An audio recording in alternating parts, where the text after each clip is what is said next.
अगली खबर का रुख करते हैं नई शिक्षक बहाली में 2023 में सीटेट में अपियरिंग कैंडिडेट को भी परीक्षा में शामिल होने की छूट दी जाएगी। कल हमारी बैठक शिक्षा विभाग के अपर मुख्य सचिव की सीटेट अभ्यर्थी जो होंगे, अपियरिंग मतलब जो कैंडिडेट्स होंगे, उनको मौका, छूट तो मैं सबके लिए देना चाहता हूँ, लेकिन छूट देने का अधिकार जो है वो सरकार का है। बिना सरकार की अनुमति के इसकी कोई घोषणा नहीं की जा सकती। अपना सप्लीमेंट्री रिजल्ट देते हैं। अभी हमारी शिक्षा विभाग के साथ वार्तालाप हो चुका है, उनका पत्र भी आ चुका है और हम लोग इस बारे में बहुत स्पष्ट हैं कि जो भी इसमें वैकेंसी क्रिएट होगा वो सारी वैकेंसियों को जोड़ करके हम लोग उसका सप्लीमेंट्री रिजल्ट देंगे।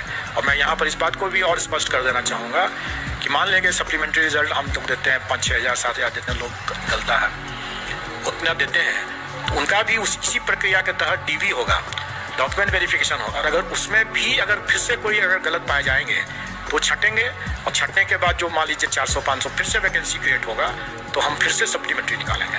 कहने का मतलब ये है कि ये प्रक्रिया सतत चलेगा जब तक कि हमें सही तरीके से डॉक्यूमेंट वेरिफिकेशन के बाद सही तरीके से सही लोग जब तक योगदान पूरा नहीं कर लेते हैं तब तक हम लोग सप्लीमेंट्री रिजल्ट निकाल करके उसको भरेंगे।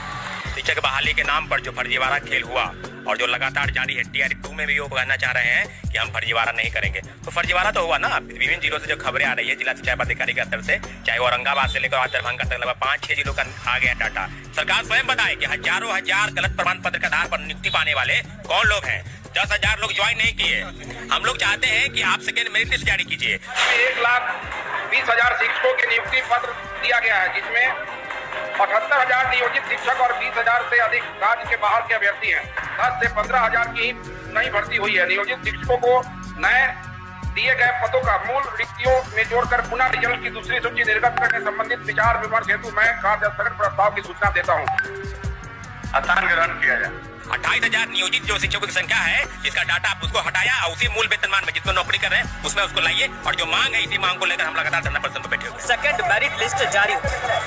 ऐसा करने से जो शिक्षक अभ्यर्थी मेरिट लिस्ट में कुछ नंबर से रह गए थे उन्हें मौका मिल जाएगा। हेलो, तो दोस्तों जैसा कि आप लोगों को पता है, लगातार बीपीएससी में जो पहले फेज की शिक्षकों की भर्ती प्रक्रिया हुई उसको लेकर और दूसरे फेज की जो भर्ती प्रक्रिया चल रही है उसको लेकर अभ्यर्थियों के मन में कई प्रकार की सवालें हैं। पहले फेज में अभी सप्लीमेंट्री रिजल्ट का अभ्यर्थियों की मांग थी, उस पर बीपीएससी के अध्यक्ष का साफ तरीके से कहीं ना कहीं बयान आ चुका है कि बहुत जल्द सप्लीमेंट्री रिजल्ट घोषित किया जाएगा। इसके अलावा अपडेट कुछ आ रखा है, सीटीईटी के अपियरिंग छात्रों को भी मिले मौका। शिक्षक बहाली के दूसरे चरण में सीटीईटी दिसंबर में शामिल होने वाले शिक्षक अभ्यर्थी परेशान हैं। शिक्षक अभ्यर्थियों ने कहा कि बीपीएससी की ओर से रजिस्ट्रेशन प्रक्रिया शुरू कर दी गई है। कहीं ना कहीं ये दोस्तों मांग की गई है कि इनको भी मौका दिया जाए, और बीपीएससी के द्वारा ये राहत भरी अपडेट भी मिल रहा है कि इन पर विचार किया जा रहा है। जरूर कोई बड़ी राहत आप लोगों को मिल सकती है, थोड़ा सा इंतजार करने की आवश्यकता है। आप लोगों को जैसे ही कोई भी सप्लीमेंट्री रिजल्ट के रिगार्डिंग या इसके रिगार्डिंग नई अपडेट आएगी डेफिनेटली हमारे द्वारा इन्फॉर्म कर दिया जाएगा। वीडियो को लाइक नहीं किया तो लाइक कीजिएगा, सब्सक्राइब करें जिससे आप लोगों को हर एक इंफॉर्मेशन मिलती रहे।